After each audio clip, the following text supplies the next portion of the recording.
नमस्कार मित्रांनो, पुन्हा एकदा तुमचं स्वागत आहे इन्फो मराठी 24 या यूट्यूब चॅनलवर।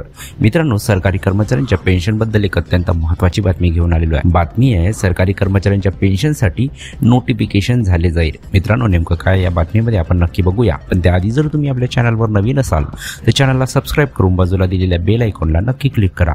व्हिडिओ जर कामाचा आणि महत्त्वाचा वाटला तर व्हिडिओला लाईक करून आपल्या मित्रपरिवारासोबत नक्की शेअर करा। आणि हो मित्रांनो, व्हिडिओला शेवटपर्यंत नक्की बघा, जेणेकरून तुमच्याकडून कोणतीही माहिती सुटणार नाही। मित्रांनो, केंद्रीय कर्मचाऱ्यांसाठी मोठी बातमी येत आहे। कर्मचाऱ्यांचे पेन्शन 20% 50% करण्याचा निर्णय घेण्यात आला आहे। पेन्शन आणि पेन्शनर्स वेलफेअर म्हणजे DOPPW विभागाने या संदर्भात अधिसूचना जारी केली आहे। पेन्शनधारकांसाठी हा निर्णय अतिशय फायदेशीर ठरणार आहे। सेवानिवृत्त कर्मचाऱ्यांना केंद्र सरकारने मोठी भेट दिली आहे।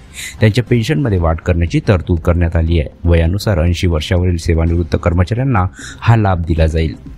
पेन्शन आणि पेन्शनर्स वेलफेअर विभागाने पेन्शनधारकांसाठी अतिरिक्त पेन्शनची सुविधा जाहीर केली आहे। ठराविक वयानंतर सेवानिवृत्त होणाऱ्या कर्मचाऱ्यांना अनुकंपा भत्ता भेट दिला जाईल। यामध्ये 80 वर्षावरील सेवानिवृत्त कर्मचाऱ्यांना या अतिरिक्त पेन्शनला अनुकंपा भत्ता असे नाव देण्यात आले। वृद्धापकाळातील सेवानिवृत्त कर्मचाऱ्यांसाठी ही मोठी भेट आहे। नियमानुसार 80 वर्षे किंवा त्याहून अधिक वयाच्या पेन्शनधारकांना अतिरिक्त पेन्शनच्या स्वरूपात अनुकंपा भत्ता मिळेल, ते वयानुसार वाढेल।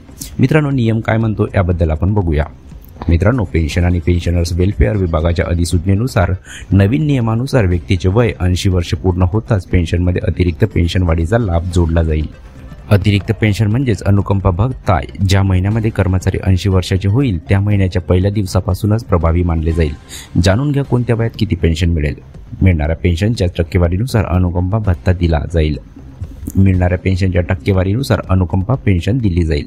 पेन्शनची सुविधा केंद्रीय नागरी सुविधा सेवा अतिरिक्त पेन्शनची सुविधा केंद्रीय नागरी सेवा CCS नियम 2021च्या नियम 44 मधील उपनियम 6 मध्ये लागू करण्यात आली आहे। या नियमानुसार सेवानिवृत्त केंद्रीय कर्मचाऱ्यांची वय 80 वर्षापेक्षा जास्त असल्यास त्यांना अनुकंपा भत्ता म्हणजेच अतिरिक्त पेन्शनचा लाभ दिला जाईल। सर्व विभागांना धोरणाचे पालन करावे लागेल। मित्रांनो, पेन्शन आणि पेन्शनर्स कल्याण विभागाने सर्व विभाग आणि बँकांना नवीन नियमांचे अनिवार्य पालन करण्याचे निर्देश दिले आहेत। मित्रांनो, पेन्शनधारकांसाठी कर्मचारी ज्या महिन्यात 80 वर्षाचा होईल त्या महिन्यापासून ही अतिरिक्त पेन्शन लागू होईल।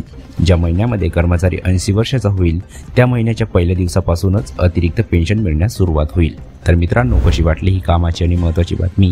जर बातमी कामाची आणि महत्त्वाची वाटली असेल तर व्हिडिओला लाईक करून आपल्या मित्रपरिवारासोबत नक्की शेअर करा। तसेच जर तुम्ही आपल्या चॅनलवर नवीन असाल तर चॅनलला सबस्क्राईब करून बाजूला दिलेल्या बेल आयकॉनला नक्की क्लिक करा। व्हिडिओ बघितल्याबद्दल खूप खूप धन्यवाद।